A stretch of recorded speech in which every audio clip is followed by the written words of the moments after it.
India's been rolling out big dreams. Make in India, Startup India, Atmanirbhar Bharat, Production Link Incentive, Design Link Incentive, promising to turn us into a global manufacturing hub.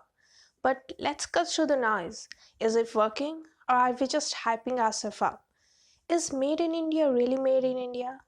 Well, whenever you buy a product labeled Made in India, and as an Indian, you feel proud, which is great. But guess what? Many of these products are just imported from China.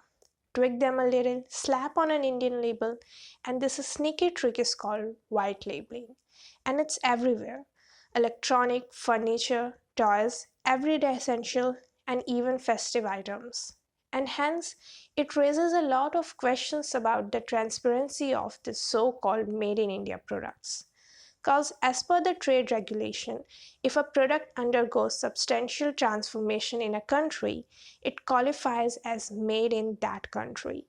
But in many cases, the transformation is minimal, like it may be assembly, packaging, or superficial modification, while the bulk of products is imported from China.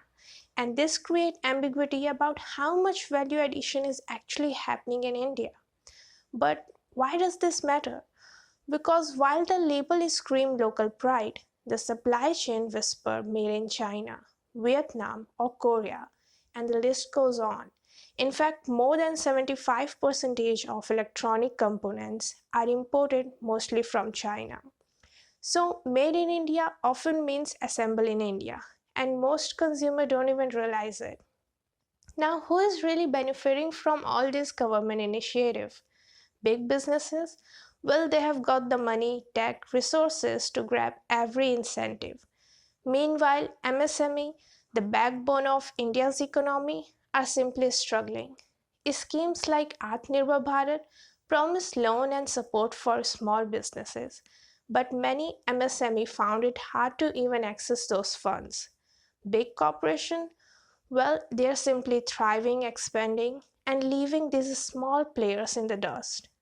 Now, let's talk about the numbers, because here where things get real. Manufacturing contribution to GDP was supposed to hit 25% by 2022. Instead, it fallen to 15.9% in 2024, down from 16.7% in 2014. Job creation: the goal was 100 million manufacturing jobs by 2022. Reality: unemployment is still sky high.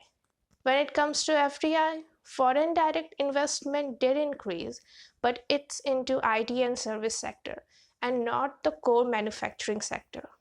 Electronic production grew to $115 billion, but here's the catch. Over 75% of the components are imported, and they're mostly from China. When it comes to smart cities and industrial corridors, well, many are stuck in limbo, delayed, or incomplete, or they are even broken. It seems like we are still stuck on China. And here's the irony: while we are talking about self reliance, India's trade deficit with China is actually growing. This year, it hit $57.83 billion, up from $51.12 billion last year. And if we talk about imports from China, well, then it is $65.90 billion, and it is still climbing. So, despite all the talk, we are still heavily dependent on Chinese goods. So, let's not sugarcoat it. India's made some moves, but we are far from the finish line. The big promises need to turn into the big action. It's time to stop the slogan and fix what's broken. So, the bottom line is, if we are serious about being self reliant, we need to back our MSME, reduce import, and focus on real manufacturing. Because right now, the talk is loud, but the walk, not so much. So the question is, are we ready to step up, or are we just going to keep spinning the same story? 中国人民也绝不允许任何外来势力欺负、压迫、奴役我们。谁